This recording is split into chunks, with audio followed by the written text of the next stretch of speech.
Boys and girls, here's a nice little trick to finish your door panels or your rear side panels a little bit better. If you're going to use the unassembled product from POI and maybe some other companies. This is for a 65 Impala Super Sport.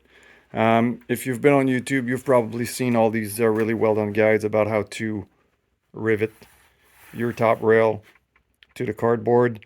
The thing about the POI product, although pretty well done in my opinion, is that the vinyl and the padding is glued way too close to where the rail transitions. So what happens is that you're going to have this really ugly sort of bump there. What you want to do to get rid of that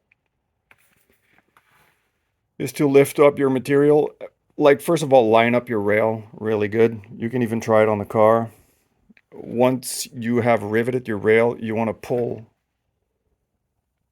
and unglue this maybe an inch and a half from the limit of the rail, so that when you start pulling,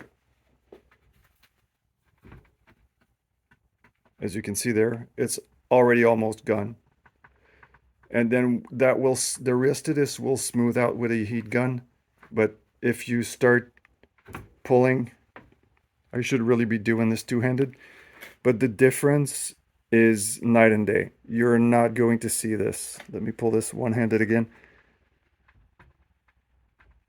Yeah, there we go. You can already see how nice this is compared to this or this in the middle there. It's basically gone, and the rest will be invisible once I put some heat on it.